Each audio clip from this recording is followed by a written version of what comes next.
श्री गणेशाय नमः। ओम नमो भगवती वासुदेवाय। श्रीमद् भागवत पुराण स्कंद 2 अथ षष्ठोध्याय। विराट स्वरूप की विभूतियों का वर्णन।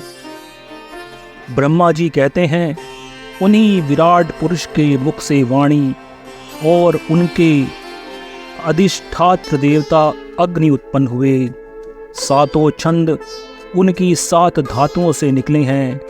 मनुष्यों, पितरों और देवताओं के भोजन करने योग्य अमृतमय अन्न, सब प्रकार के रस, रसनेन्द्रिय और उनके अधिष्ठात्र देवता वरुण विराट पुरुष की जिह्वा से उत्पन्न हुए हैं। उनके नसा छिद्रों से प्राण, अपान, व्यान, उदान और समान, ये 5 प्राण और वायु तथा घ्राणेन्द्रिय से अश्वनी कुमार समस्त औषधियाँ एवं साधारण तथा विशेष गंध उत्पन्न हुए हैं।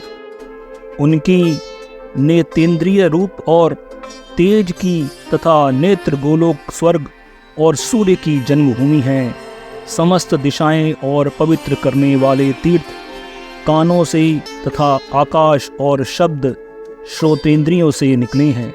उनका शरीर संसार की सभी वस्तुओं के सार भाग तथा सौंदर्य का खजाना है।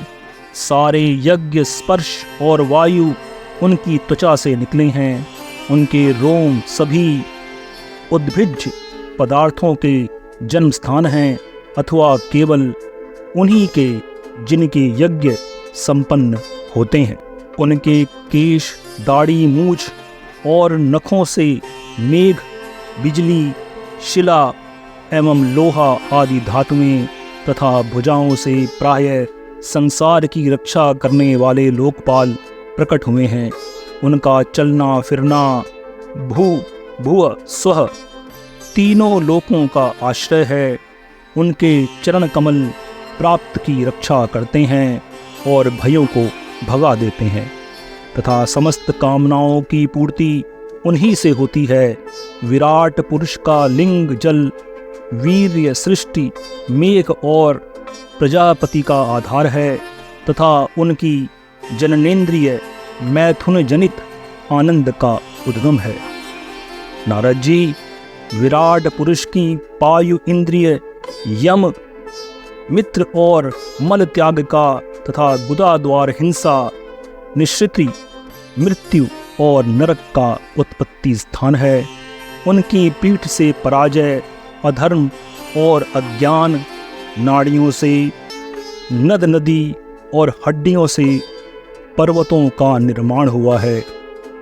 उनके उदर से मूल प्रकृति, रस नाम की धातु तथा समुद्र, समस्त प्राणी और उनकी मृत्यु समाई हुई है। उनका हृदय ही मन की जन्मभूमि है। नारद, हम तुम धर्म, सनकादि, शंकर, विज्ञान और अंतःकरण सब के सब उनके चित्त के आश्रित हैं। कहाँ तक गिनाएं?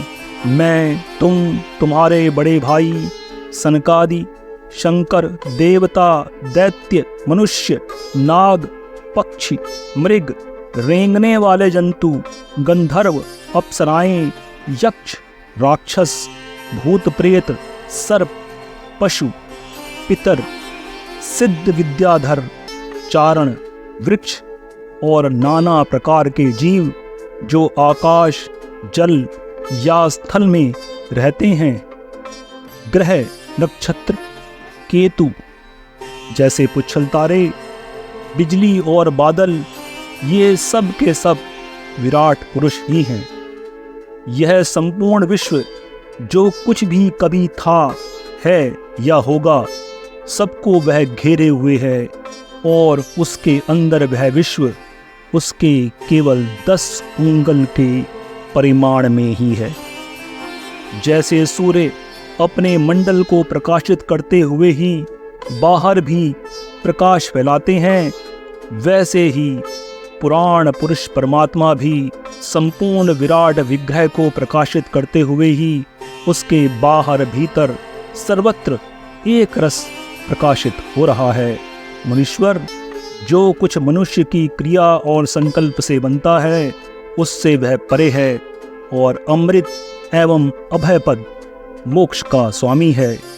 यही कारण है कि कोई भी उसकी महिमा का पार नहीं पा सकता। संपूर्ण लोक भगवान के एक पाद मात्र अंश मात्र है तथा उनके अंश मात्र लोकों में समस्त प्राणी निवास करते हैं। भूलोक, भुवरलोक और स्वरलोक के ऊपर महरलोक है। उसके भी ऊपर जन, तप और सत्यलोक में क्रमशः अमृत, क्षेम एवं अभय का नित्य निवास है। जन, तप और सत्य, इन तीनों लोकों में ब्रह्मचारी, वानप्रस्थ एवं सन्यासी निवास करते हैं। दीर्घकालीन ब्रह्मचर्य से रहित गृहस्थ भूलोक, भुवरलोक और स्वरलोक के भीतर ही निवास करते हैं। शास्त्रार्थ में दो मार्ग बतलाए गए हैं, एक अविद्या रूप कर्म मार्ग जो सकाम पुरुषों के लिए है और दूसरा उपासना रूप विद्या का मार्ग जो निष्काम उपासकों के लिए है। मनुष्य दोनों में से किसी एक का आश्रय लेकर भोग प्राप्त करने वाले दक्षिण मार्ग से अथवा मोक्ष प्राप्त कराने वाले उत्तर मार्ग से यात्रा करता है, किंतु पुरुषोत्तम भगवान दोनों के आधारभूत हैं। जैसे सूर्य अपनी किरणों से सबको प्रकाशित करते हुए भी सबसे अलग है, वैसे ही जिन परमात्मा से इस अंड की पंचभूत एकादश इंद्रिय एवं गुणमय विराट की उत्पत्ति हुई है, वे प्रभु भी इन समस्त वस्तुओं के अंदर और उनके रूप में रहते हुए भी उससे सर्वथा अतीत हैं। जिस प्रकार इस विराट पुरुष के नाभि कमल में मेरा जन्म हुआ, उस समय इस पुरुष के अंगों के अतिरिक्त मुझे और कोई भी यज्ञ की सामग्री नहीं मिली। तब मैंने उनके अंगों में ही यज्ञ के पशु यूप, जो कि स्तंभ है, कुश, यह यज्ञ भूमि और यज्ञ के योग्य उत्तम काल की कल्पना की। ऋषि श्रेष्ठ, यज्ञ के लिए आवश्यक पात्र आदि वस्तुएं, जौ, चावल आदि औषधियाँ, धृत आदि स्नेह पदार्थ, छह रस, लोहा, मिट्टी, जल, ऋक्, यजु, साम, चातुर्होत्र, यज्ञों के नाम, मंत्र, दक्षिणा, व्रत, देवताओं के नाम, पद्धति ग्रंथ, संकल्प, तंत्र अर्थात अनुष्ठान की रीति, गति, मति, श्रद्धा, प्रायश्चित और समर्पण, यह समस्त यज्ञ सामग्री मैंने विराट पुरुष के अंगों से ही इकट्ठी की। इस प्रकार विराट पुरुष के अंगों से ही सारी सामग्री का संग्रह करके मैंने उन्हीं सामग्रियों से उन यज्ञ स्वरूप परमात्मा का यज्ञ के द्वारा यजन किया। तदनंतर तुम्हारे बड़े भाई इन 9 प्रजापतियों ने अपने चित्त को पूर्ण समाहित करके विराट एवं अंतर्यामी रूप से स्थित उस पुरुष की आराधना की। इसके पश्चात समय समय पर मनु, ऋषि, पितर, देवता, दैत्य और मनुष्यों ने यज्ञों के द्वारा भगवान की आराधना की। नारद, यह संपूर्ण विश्व उन्हीं भगवान नारायण में स्थित है, जो स्वयं तो प्राकृत गुणों से रहित हैं, परंतु सृष्टि के प्रारंभ में माया के द्वारा बहुत से गुण ग्रहण कर लेते हैं। उन्हीं की प्रेरणा से मैं इस संसार की रचना करता हूँ। उन्हीं के अधीन होकर रुद्र इसका संहार करते हैं और वे स्वयं ही विष्णु के रूप से इसका पालन करते हैं, क्योंकि उन्होंने सत्व, रज और तम की 3 शक्तियाँ स्वीकार कर रखी हैं। बेटा, जो कुछ तुमने पूछा था उसका उत्तर मैंने दे दिया। भाव या अभाव, कार्य या कारण के रूप में ऐसी कोई भी वस्तु नहीं है जो भगवान से भिन्न हो। प्यारे नारद, मैं प्रेमवश एवं उत्कंठित हृदय से भगवान के स्मरण में मग्न रहता हूँ। इसी से मेरी वाणी कभी असत्य होती नहीं दिखती, मेरा मन कभी असत्य संकल्प नहीं करता और मेरी इंद्रियां भी कभी मर्यादा का उल्लंघन करके कुमार्ग में नहीं जाती। मैं वेद मूर्ति हूँ, मेरा जीवन तपस्यामय है। बड़े बड़े प्रजापति मेरी वंदना करते हैं और मैं उनका स्वामी हूँ। पहले मैंने बड़ी निष्ठा से योग का सर्वांग अनुष्ठान किया, परंतु मैं अपने मूल कारण परमात्मा के स्वरूप को नहीं जान सका, क्योंकि वे तो एकमात्र भक्ति से ही प्राप्त होते हैं। मैं तो परम मंगलमय एवं शरण आए हुए भक्तों को जन्म मृत्यु से छुड़ाने वाले परम कल्याण स्वरूप भगवान के चरणों में ही नमस्कार करता हूँ। उनकी माया की शक्ति अपार है। जैसे आकाश अपने अंत को नहीं जानता, वैसे ही वे भी अपनी महिमा का विस्तार नहीं जानते। ऐसी स्थिति में दूसरे तो उसका पार कैसे ही पा सकते हैं। मैं, मेरे पुत्र तुम और शंकर जी भी उनके सत्य स्वरूप को नहीं जानते, तब दूसरे देवता तो उन्हें जान ही कैसे सकते हैं। हम सब इस प्रकार मोहित हो रहे हैं कि उनकी माया के द्वारा रचे हुए जगत को भी ठीक ठीक नहीं समझ सकते। अपनी अपनी बुद्धि के अनुसार ही अटकलें लगाते रहते हैं। हम लोग केवल जिनके अवतार की लीलाओं का गान ही करते हैं, उनके तत्व को नहीं जानते। उन भगवान के श्री चरणों में मैं नमस्कार करता हूँ। वे अजन्मा एवं पुरुषोत्तम है। प्रत्येक कल्प में वे अपने आप में अपने आप की ही सृष्टि करते हैं, रक्षा करते हैं और संहार करते हैं। वे माया के लेश से रहित केवल ज्ञान स्वरूप हैं और अंतर आत्मा के रूप में एक रस स्थित हैं। वे तीनों काल में सत्य एवं परिपूर्ण हैं, न उनका आदि है न अंत। वे तीनों गुणों से रहित सनातन एवं अद्वितीय हैं। नारद, महात्मा लोग जिस समय अपने अंतःकरण, इंद्रिय और शरीर को शांत कर लेते हैं, उस समय उनका साक्षात्कार करते हैं।